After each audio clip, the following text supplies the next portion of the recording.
रायपुर नगर पालिक निगम की महापौर मीनल चौबे ने जापान में आयोजित इंटरनेशनल मेयर्स फोरम में सक्रिय भागीदारी की। वैश्विक मंच पर छत्तीसगढ़ राज्य की राजधानी रायपुर का प्रतिनिधित्व करने के बाद महापौर मीनल चौबे राजधानी रायपुर लौट आईं। महापौर ने 3 दिवसीय अंतर्राष्ट्रीय मेयर फोरम में जापान में पीपीपी मॉडल के कार्यों और आरआरआर रिड्यूस रिसाइकल रीयूज स्कूलों में कचरा पृथक्करण, उसके साथ ही जन जागरूकता, शहरी वित्तीय प्रबंधन, सतत विकास कार्यों सहित अन्य विविध महत्वपूर्ण विषयों पर चर्चाओं में सक्रिय भागीदारी की। कार्यक्रम के दौरान महापौर चौबे ने इंदौर के महापौर पुष्यमित्र भार्गव के साथ जापान के सांसद ओनिशी योहेई से मुलाकात की और भविष्य के शहरी विकास के अवसरों पर चर्चा की, जिसके चलते स्वदेश न्यूज के संवाददाता हिमांशु पटेल ने महापौर मीनल चौबे से उनकी जापान यात्रा को लेकर खास बातचीत की।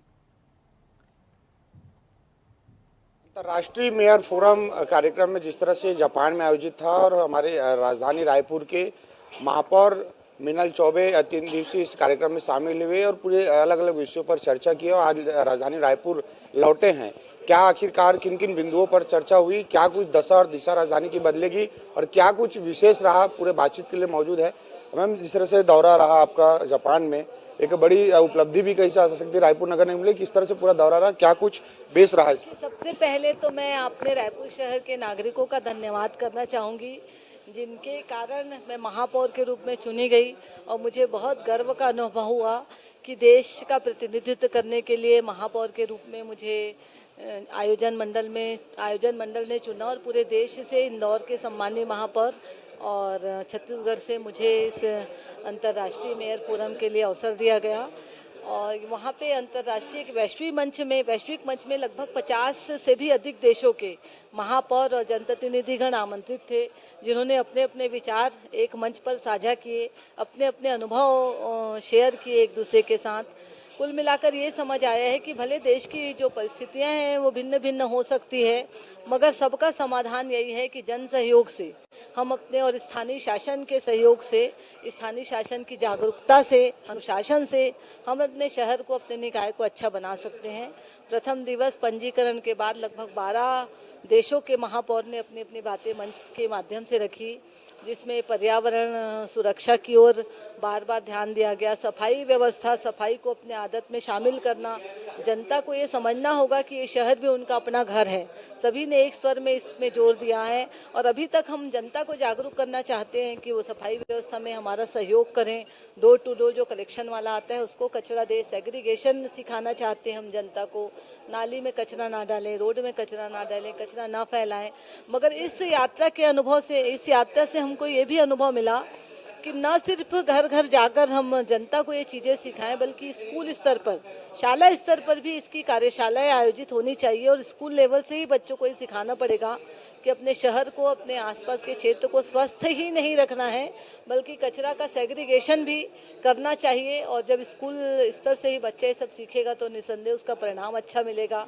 द्वितीय दिवस जो वित्तीय प्रबंधन है, स्थानीय निकाय के जो वित्तीय प्रबंधन है, उसमें 17 महापौरों ने अपनी अपनी बातें रखी मंच से और सभी का यही कहना था, उसका जो निचोड़ है, जो परिणाम है, वो यही निकला कि स्थानीय निकायों को अपने वित्तीय प्रबंधन के लिए स्वयं सस्टेनेबल होना चाहिए और पीपीपी मॉडल से काम करके नगर निगम और स्थानीय निकाय को स्वावलंबी होना चाहिए, ताकि अपनी आवश्यकताओं के लिए, वो धन के लिए किसी के ऊपर निर्भर ना रहें और काम करने की स्वतंत्रता भी हमको उससे मिलेगी।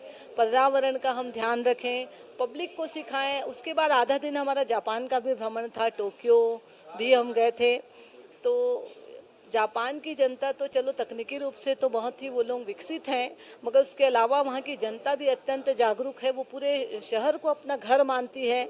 आपको कहीं भी रास्ते में न एक डस्टबिन दिखता है, न नाली दिखता है, न इधर उधर खोमचे दिखते हैं, न चाय ठेला दिखता है, सभी चीजें व्यवस्थित हैं। एक चीज ये है कि जैसे अन्य महापौर अपने सुझाव जब रखे होंगे तो कुछ ऐसा कुछ वाक्य जो लगा कि अपने इसे राजधानी में इसे फॉलो कर सकते हैं बेहतर करने के लिए। देखिए, शहरों का भविष्य तभी सुरक्षित होगा जब हम अपने संसाधनों का ईमानदारी से उपयोग करें, अनुशासनात्मक तरीकों से उपयोग करें। ये प्रत्येक जनता को, नागरिक को ये मानना पड़ेगा कि ये जो शहर है वो उनका घर है और इसके लिए अगर वो ईमानदार रहें, नगर निगम का जो प्रशासन है वो उनको पूरा सहयोग करे, वो पारदर्शिता रहे प्रत्येक काम में, आपस में दोनों में जब एक विश्वास की भावना पनपेगी तो निस्संदेह ये शहर अच्छा होगा।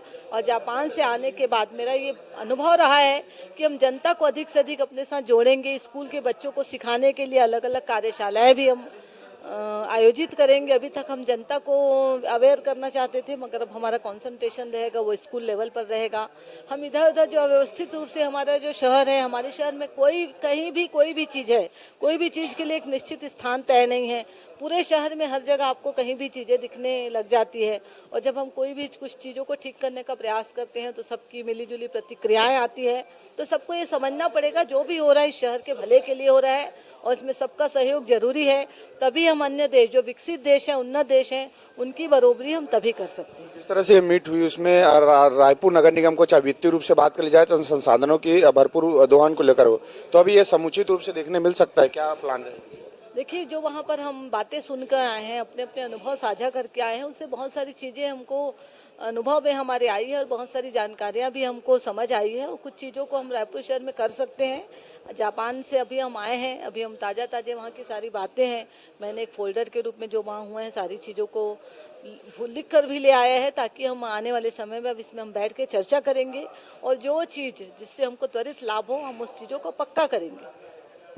राजधानी रायपुर में जिस तरह से नगर निगम के महापौर मीनल चौबे ने जापान दौरे पर लौटी और जिस तरह से वहां की स्थिति को देखते हुए रायपुर शहर को भी वैसा बनाने का प्रयास जो है सुंदर रूप से किया जाएगा। अब देखने की बात होगी कि इस तरह से तमाम जो प्रक्रिया है वो शुरू होती है और राजधानी रायपुर नगर निगम का जो बदलाव है वो देखने मिलेगा। कैमरामैन शशिकांत के साथ हिमांशु पटेल, रायपुर।